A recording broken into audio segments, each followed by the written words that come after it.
जी अस्सलाम वालेकुम। I hope you guys are doing good. अच्छा, तो ये जो वीडियो हम बना रहे हैं ये है expected topics for October November 2025 paper 22। अच्छा, अब ये देखेंगे एक्सपेक्टेड टॉपिक्स हैं, गेस्ट टॉपिक्स हैं। ऐसा हरगिज़ नहीं है कि यही टेस्ट होंगे।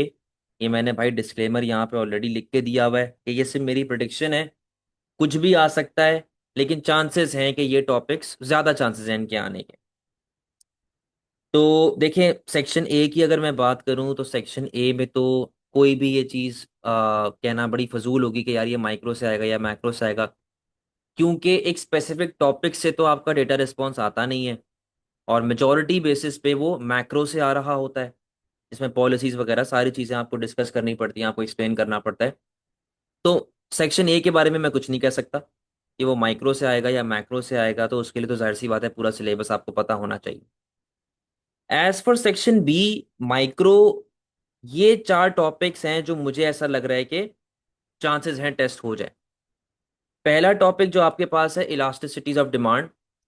मैंने यहाँ पे स्पेसिफिकली इनकम और क्रॉस इलास्टिसिटी की बात की हुई है, क्योंकि ये वो टॉपिक्स हैं जो आपके मई जून 25 में टेस्ट नहीं हुए। ये लास्ट ईयर टेस्ट हुए थे। इस साल पीईडी का क्वेश्चन टेस्ट हो चुका है मई जून में। पीईएस का टॉपिक टेस्ट हो चुका है। डिमांड का टॉपिक टेस्ट हो चुका है। सप्लाई का टॉपिक टेस्ट हो चुका है। ये दो ऐसी इलास्टिसिटीज ऑफ डिमांड हैं जो आपके पास टेस्ट नहीं हुई है, इनकम एंड कॉस्ट। तो उसके लिए ये मैंने प्रैक्टिस क्वेश्चंस डाले हुए हैं। यूट्यूब पे भी आपको मेरे मिल जाएंगे। प्लस आपको ओवरऑल ही मैंने सारे क्वेश्चंस लिख के दे दिए हैं जो टॉपिकल क्वेश्चंस हैं जो आप अटेम्प्ट कर सकते हैं। अच्छा, एक चीज़ बड़ी इंपॉर्टेंट है।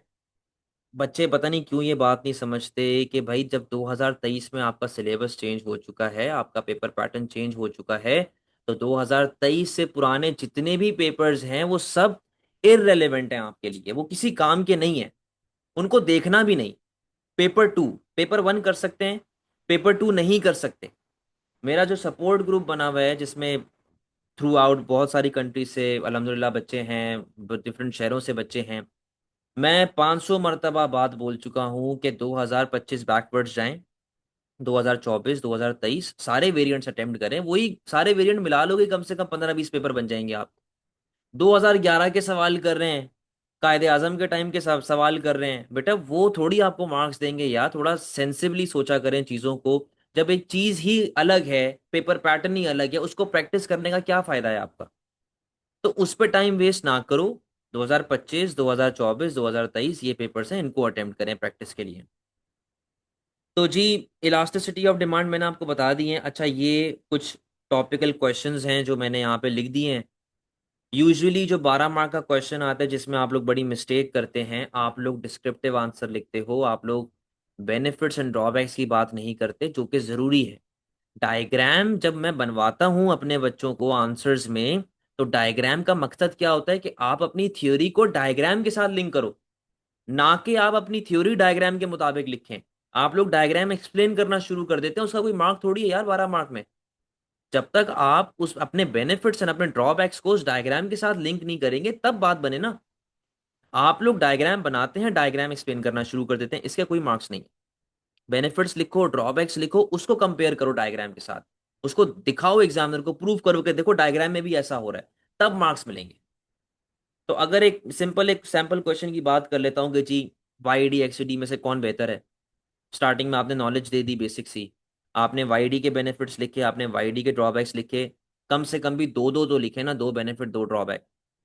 वाईडी के दो बेनिफिट दो ड्रॉबैक, एक्सडी के दो बेनिफिट दो ड्रॉबैक। ये इंडिविजुअल बेनिफिट्स एंड ड्रॉबैक्स। आप आएंगे फिर AO3 में, इवैल्यूएशन में, जहां पर आपने कंपैरिजन किया दोनों को कि यार कौन सी ऐसी जगह है जहां पर वाईडी एक्सडी से बेहतर है, कौन सी ऐसी जगह है जहां पर एक्सडी वाईडी से बेहतर है। मेरे हिसाब से ये चीज़ बेस्ट है। आपने जजमेंट देनी है अपनी। जजमेंट एक प्रॉपर क्या कहते हैं अ, होनी चाहिए, जिसमें आप प्रॉपर तरीके से प्रूव कर रहे हैं अपनी बात को कि यार मेरे मुताबिक ये चीज़ है, तो एक वैलिड पॉइंट आपको देना होगा। अगर AO2 गलत है, एडवांटेज डिसएडवांटेज नहीं लिखे हुए, और आप फिर इवैल्यूएशन लिखने जा रहे हो, 0 मार्क, कोई मार्क नहीं। फिर आप लोग जो बोलते हैं ना सर मैं 10 पेज का आंसर लिख के आया, 12 पेज का आंसर लिख के आया और मुझे मार्क्स नहीं मिले, वो इसी वजह से होते हैं कि आप लोग जो है वो फिर उसको कंपेयर, अब लिखते ही नहीं हो बेनिफिट्स ड्रॉबैक्स, तो वो क्यों मार्क्स देगा आप? ठीक है। और अगर डायग्राम गलत हो गई और डायग्राम के बेसिस पे आपने एक्सप्लेनेशन लिखी हुई है, एक्सप्लेनेशन भी जाया है फिर। जरा तरीके से, प्रॉपर तरीके से चीज़ों को करके जाइएगा। सेकंड, मेरे हिसाब से मुझे ऐसा लगता है कि मार्केट फेलियर, क्योंकि ये एग्जामिनर का बड़ा फेवरेट चैप्टर है, ये कहीं ना कहीं वो लाजमी फिट इन करता है। एएस हो, ए टू हो, उसने लाजमी फिट इन करना है, ओ लेवल हो, उसने देना ही देना है। अब मार्केट फेलियर में बहुत ब्रॉड कैटेगरी है ना, पब्लिक गुड भी है, प्राइवेट गुड भी है, फ्री गुड भी है, मेरिट भी है, डी मेरिट भी है, फिर उनकी पॉलिसीज आती हैं। अब यहाँ पर मिस्टेक क्या करता है बच्चा, जो मई जून का मैंने पेपर रिव्यू भी किया हुआ है 2025 का, मैंने रिव्यू, एक कैंडिडेट रिस्पॉन्स भी रिव्यू करा है, वो भी डाला हुआ है यूट्यूब पे कि उसने क्या मिस्टेक्स की हैं। और मैंने ये पेपर भी अपने स्टूडेंट्स को करवाया था अक्टूबर नवंबर वाले, तो मैंने ये यूट्यूब पे अपलोड किया हुआ है। भाई, पब्लिक गुड की डेफिनेशन आती है non excludable, non rivalries in nature. Merit good होता है अंडर कंज्यूम्ड, अंडर प्रोड्यूस्ड। डीमैरिट होता है ओवर कंज्यूम्ड, ओवर प्रोड्यूस्ड। तो जिस बच्ची का मैं पेपर रिव्यू कर रहा था, उसने लिखा हुआ था कि demerit good is a good which is over produced and consumed. मतलब ओवर कंज्यूम नहीं लिखा, उसने अपनी जिंदगी का आधा सेकंड बचा के क्या लिख दिया, ओवर प्रोड्यूस्ड एंड कंज्यूम्ड। बेटा अगर ओवर लिखते तो मार्क्स मिलते। आपने जब over produce and consumed and allocated इस तरह की हरकत की, तो फिर कोई मार्क्स नहीं है भाई, फिर मार्क्स नहीं। आप लोग पता नहीं क्या, आधा आधा सेकंड बचा के, एक सेकंड बचा के, पता नहीं क्या आप लोग सोचते हैं करने का। तो बेटा कोई मार्क्स नहीं। डेफिनेशन प्रॉपर होनी चाहिए, एक्सप्लेनेशन प्रॉपर होनी चाहिए, प्रॉपर वर्ड्स लिखे होने चाहिए, तभी मार्क्स मिलेंगे। तो इसके बेटा ये आपको मैंने लिख दिए हैं टॉपिकल क्वेश्चंस कौन कौन से। अच्छा, इस ईयर में 2025 में सब्सिडी टेस्ट हुआ हुआ है, इनडायरेक्ट टैक्सेस टेस्ट नहीं हुआ। तो मुझे ऐसा लग रहा है कि इनडायरेक्ट टैक्सेस भी पॉसिबल है, आ सकता है। प्राइस कंट्रोल बिल्कुल भी टेस्ट नहीं हुआ मई जून में। चांसेस हैं कि वो अक्टूबर नवंबर में आ जाए। बट बेटा ये देखो, ये गेस्ट टॉपिक्स है, मैं वापस से बार बार एक बात बोल रहा हूँ, गेस्ट टॉपिक्स हैं। इट इज नॉट नेसेसरी कि इन्हीं चार में से आए। हो सकता है जो है वो दे दे, कोई दूसरा टॉपिक दे दे, वो सप्लाई दे दे, ठीक है ना, वो पीपीसी दे दे। पीपीसी मैंने इसलिए लिखा क्योंकि वो 2-3 बार टेस्ट हुआ है मई जून 2025 में, तो मुझे ऐसा लगा नहीं कि पीपीसी आएगा वापस। तो भाईजान ये हमारे माइक्रो के हैं। मैक्रो पे आ जाए, जिस तरह माइक्रो में मार्केट फेलियर उसका फेवरेट चैप्टर कहलाया जाता है, उसी तरीके से मैक्रो में बेटा इन्फ्लेशन है, कॉजेज अफेक्ट्स पॉलिसीज। कॉजेज क्या क्या हो सकती हैं, अफेक्ट्स कौन कौन से होते हैं हमारे पास। Demand pull, cost push, monetary, positive affects, negative affects, good deflation, bad deflation, policies, fiscal policy, monetary policy, supply side policy. अब सबसे ज्यादा बच्चा, सबसे इजी क्वेश्चन भी यही है और सबसे ज्यादा बच्चा फंसता भी इसी में ही है। बेटे पॉलिसीज के अंदर वो आपसे कहता है कि यार मुझे ये बताओ, क्या fiscal policy is the best policy to solve inflation, 12 mark का सवाल है। तो जब आप फिस्कल पॉलिसी लिख रहे हो ना, बेनिफिट्स ड्रॉबैक्स लिखने हैं, बच्चा क्या करेगा, डायग्राम बनाएगा, उसी को एक्सप्लेन करके आ जाएगा और मार्क्स कोई भी नहीं मिलेंगे। बेटे बेनिफिट्स ड्रॉबैक्स बताएं। कॉन्ट्रैक्शनरी फिस्कल पॉलिसी लगा रहे हैं तो ये बताएं कि अनएम्प्लॉयमेंट आपकी बढ़ेगी, ड्रॉबैक है ये, अनएम्प्लॉयमेंट बढ़ेगी, रिसेशन की तरफ आप जा सकते हैं, बैड डिफ्लेशन के साथ लिंक करो। अच्छाइयों की तरफ जा रहे हो, प्राइसेस कम होंगी, एक्सपोर्ट्स बढ़ने के चांसेस हैं, ये बात आप उसको बताएं। आप बताएं कि इन्फ्लेशनरी प्रेशर अपना कम हो रहा है, रियल इनकम बढ़ रही है, ये फायदे हैं। आपने benefits and drawbacks of fiscal policy लिखे। फिर इवैल्यूएशन के लिए, कंपैरिजन के लिए, you need to write another policy, contractionary monetary policy या सप्लाई साइड पॉलिसी। अच्छा, मैं एक प्रोसेस फॉलो करता हूं।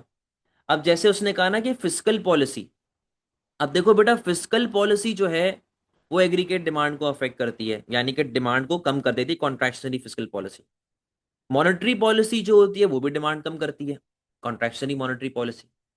तो अगर मैं फिस्कल पॉलिसी के अगेंस्ट में मॉनेटरी पॉलिसी लिख रहा हूं ना, तो देखो दोनों के पॉइंट समवॉट सिमिलर हैं। ये दोनों डिमांड पुल इन्फ्लेशन सॉल्व करती हैं, कॉस्ट पुश नहीं कर सकती, तो यहां पर आपका इवैल्यूएशन वीक पड़ जाएगा। तो हमेशा याद रखो कि जब भी डिमांड साइड पॉलिसी एग्जामिनर ने पूछी हुई है, तो always compare it with supply side policy, ताकि आप उसको ये बता सकें अपने कंक्लूजन में कि भाईजान अगर आपकी इन्फ्लेशन आ रही है due to increase in aggregate demand, go for contractionary fiscal policy, best policy. लेकिन अगर आपके पास कॉस्ट पुश इन्फ्लेशन आ रही है, आपकी सप्लाई कम होने की वजह से इन्फ्लेशन आ रही है, go for supply side policy. दो दवाइयां बताओ ना, दो बीमारियों की। अगर आप मॉनेटरी पॉलिसी, फिस्कल पॉलिसी दोनों लिखेंगे, तो दोनों ही डिमांड साइड टैकल करती, तो वो इतना अफेक्टिव आपके लिए रहेगा नहीं। प्लस डायग्राम्स भाई, प्राइस लेवल लेबल होता है वाई एक्सिस पे, एक्स एक्सिस पे रियल जीडीपी, रियल इनकम, ये चीज लेबल होती है इस तरीके से। प्राइस लेवल और रियल इनकम या फिर रियल जीडीपी, जो आप लोग लिखना चाहें, रियल आउटपुट। अगर आप लोगों ने प्राइस और क्वांटिटी लिख दिया मैक्रो की डायग्राम में, मार्क्स नहीं। फिर वो जो आपने जितना कंटेंट डायग्राम के हवाले से लिखा है सब जीरो है, किसी का कोई मार्क नहीं मिलेगा आप लोगों को बेटा, इसे बड़ा खास ख्याल रखिएगा। बैलेंस ऑफ पेमेंट मुझे इंपॉर्टेंट लग रहा है, क्योंकि 2025 के जो भी मई जून के पेपर्स गए हैं, मैंने, मेरा नहीं ख्याल कि मैंने देखा है कि बैलेंस ऑफ पेमेंट का कोई क्वेश्चन हो। अगर हो तो मुझे नहीं आइडिया, लेकिन मैंने, मेरी नज़र से नहीं गुजरा। तो बैलेंस ऑफ पेमेंट मुझे ऐसा लग रहा है कि आ सकता है, जहाँ पर वो आपसे करंट अकाउंट के बारे में पूछ सकता है, आपसे बोलेगा जी कि करंट अकाउंट डेफिसिट चल रहा है तो मुझे ये बताएं करंट अकाउंट डेफिसिट को किस तरह सॉल्व किया जाए, स्विचिंग पॉलिसी लगाएं या रिड्यूसिंग डैम्पनिंग पॉलिसी लगाएं, इस तरह का क्वेश्चन आ सकता है। या फिर वो आपसे गवर्नमेंट के मैक्रो इकोनॉमिक ऑब्जेक्टिव्स के हवाले से पूछ सकता है कि यार एक मुल्क है जिसमें इन्फ्लेशन हो रही है, एट द सेम टाइम इस मुल्क में बैलेंस ऑफ ट्रेड डेफिसिट चल रहा है, तो मुझे बताओ कौन सी पॉलिसीज लगाऊं, क्या करूं, कौन सी मेरे लिए बेस्ट है, इस तरह के सवाल पूछ सकता है। इंटरनेशनल ट्रेड में एब्सोल्यूट एंड कंपैरेटिव एडवांटेज का क्वेश्चन मैंने बहुत टाइम हो गया नहीं देखा, तो मुझे ऐसा लग रहा है कि ये आ सकता है। और प्रोटेक्शनिज्म और फ्री ट्रेड अक्सर टेस्ट होता रहता है, बड़ा इजी क्वेश्चन भी आता है। तो ये सारी चीज़ें बेटा आपको, जो मैंने क्वेश्चंस यहाँ पे लिख के दिए हुए हैं, ये सारे ईयर्स ऑलरेडी मेरे यूट्यूब पे अपलोडेड हैं। फाइल्स यूट्यूब पे मैंने लिंक के अंदर डाली हुई है ड्राइव की। इसके अलावा कुछ कुछ टॉपिक्स मैंने डाले हुए हैं यूट्यूब पे। प्लस एक बहुत इंपॉर्टेंट रिकॉर्डेड लेसन है वहाँ पे, एएस इकोनॉमिक्स अंडर 7 आवर्स, वो लाजमी देख लो, वो पूरा देख लो। टाइम लगाओ, 7 घंटे निकालो दिन के, ख़त्म कर दो उसको। ठीक है। तो ये मेरी एक्सपेक्टेशन है कि ये टॉपिक्स टेस्ट हो सकते हैं, but it is not necessary कि यही टेस्ट हो। तो बराए मेहरबानी अपनी प्रैक्टिस पूरी रखिएगा और अपनी तैयारी पूरी रखिएगा। ठीक है। अल्लाह हाफ़िज़।